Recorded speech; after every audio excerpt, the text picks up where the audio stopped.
everybody. Welcome to episode 1 of Choose Your Heart with Gratitude, the podcast where we face the tough stuff, embrace the journey, and celebrate every step that we take toward recovery with courage, community, and a whole lot of gratitude. My name is Gail. I'm a compulsive gambler in recovery after a devastating 20-year addiction that I kept secret from every single person in my life. This podcast has been a dream of mine for a really long time. While I get used to how this all works and the editing and making everything look absolutely amazing, bear with me. It's a learning process. And sometimes on a solo episode like this, because I am on the autism spectrum, I make myself notes so that I don't forget anything and wake up at 3 o'clock tomorrow morning going, that's what I wanted to say. So I make myself notes to ensure that I say what I want to say. So the whole winging it, off the cuff, looking at the camera all the time, that's going to be something that will take a little bit of practice for me. I just wanted to start by saying that this story of my recovery is mine alone. My recovery from my gambling addiction is shaped by my unique experience, especially as someone diagnosed with autism spectrum disorder. I was diagnosed at age 35. That diagnosis confirmed what I actually had suspected for a really long time. I experience the world differently. My brain sees patterns, solves spatial problems, and processes emotions in ways that don't always align with neurotypical norms. My neurodivergence, I believe now, played a significant role in my addiction. But I'm really glad that it was also able to play a huge role in my recovery. For 20 years, I used gambling as an escape. It fed my brain with lights and sounds and winds, stimuli that felt really comforting and exciting. But the consequences of that escape, they were just devastating. I hid my addiction really well, even from my husband of more than 30 years. When I finally came clean and confessed to my deep, deep, dark secret, the truth was actually soul-crushing. Our house had 3 mortgages on it and was about to be repossessed. Our vehicles were about to be repossessed. I had destroyed our financial future. I hit rock bottom during the pandemic. So everyone knows how that goes. We were all in lockdown and there were no resources anywhere close to me anyway. So I went searching online to see what there was. And ironically, I was able to find recovery in the same space that my addiction had grown and thrived online, on my phone. In those meetings, I discovered a community that understood me. And I began going to meetings.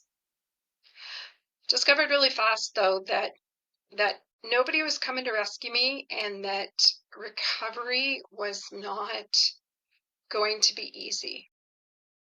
There was no magic. No pixie dust or unicorn poop was going to be handed to me that was going to fix everything. This recovery deal was going to be hard work. Initially, I turned to GA, Gamblers Anonymous, gold standard at that time of recovery for compulsive gambling. I respected the program, still do, 12 steps, 12 traditions, but there were some aspects of the program that just, because of my neurodivergence and feeling inadequate, it just didn't work for me. It just didn't feel like the guilt and the shame for my addiction were just completely overwhelming in my early recovery. And to keep me progressing in recovery, I had a great therapist. And my therapist actually suggested that maybe I try to find other spaces and seek additional support. I think it was probably about a year into recovery, I found a woman-focused recovery space that emphasized curiosity, kindness, compassion, connection. It became like a second home for me. And I now give service in safe, accepting spaces. And I've built a really strong support system. Living my recovery out loud the way that I have has actually brought criticism from some who believe that there's only one way to recover. I not only disagree, I strongly disagree.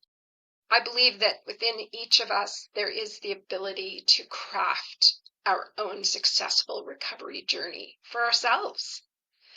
I believe in the power to help others celebrate their chosen paths, even if it looks very, very different from mine. The biggest key to my success so far is the realization that my addiction had nothing to do with money, had nothing to do with the gambling, and it had everything to do with my ability to live within my life without escaping.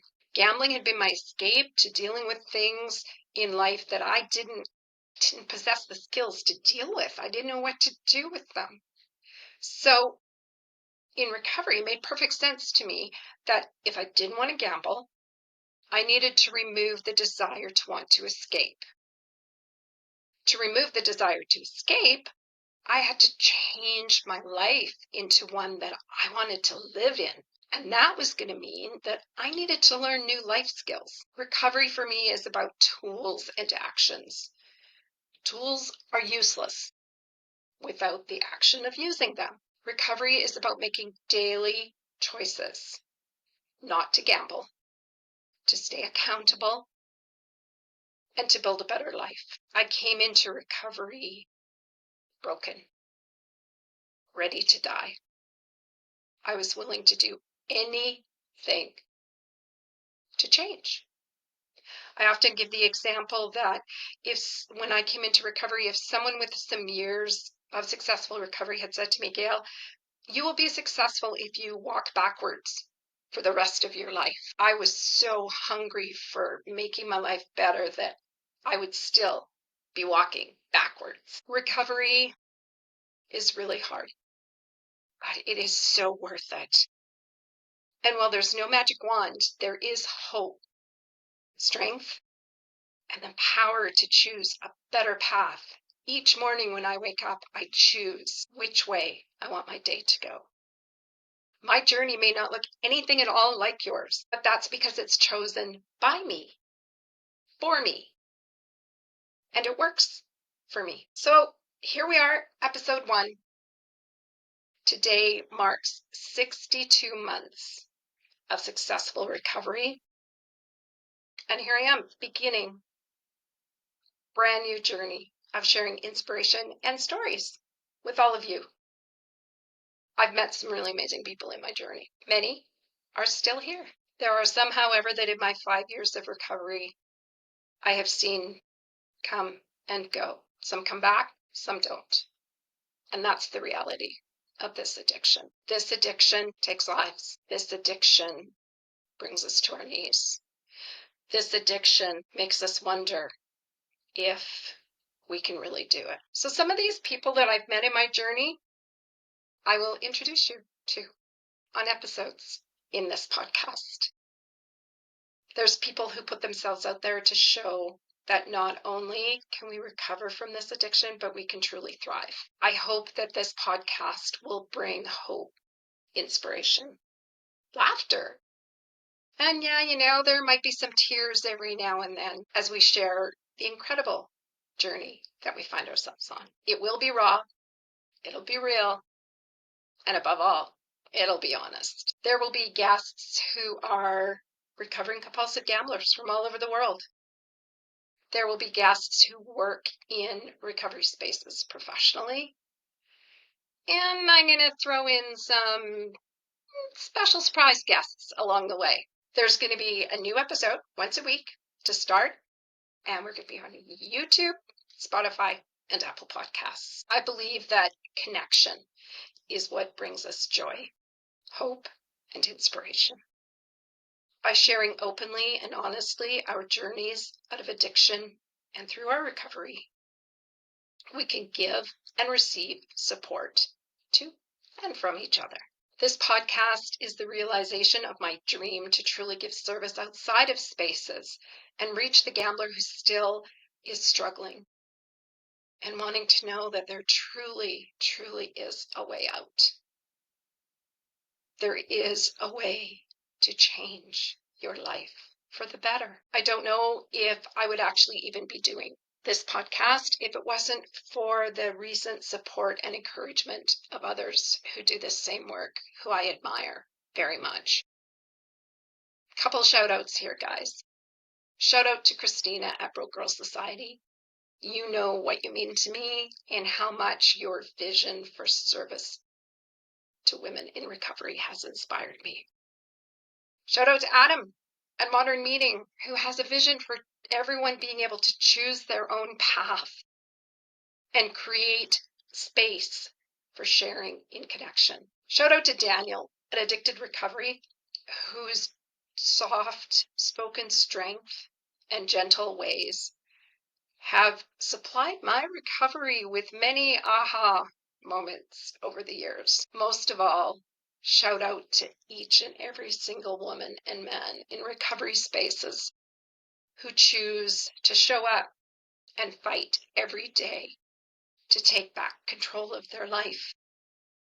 This addiction is sneaky and insidious and will take any opportunity to steal our attention, our money, and indeed, our very lives. If you are still struggling in your addiction, reach out. Be honest. Talk to someone. Share your secret and feel the incredible weight lifted from your life. I hope you choose to like and subscribe so that I can let you know when the next episode hits. I'd really like for you to come on back and see us again. Addiction is hard. Recovery is hard. I'm so grateful that I have the ability to choose my heart. See you next time.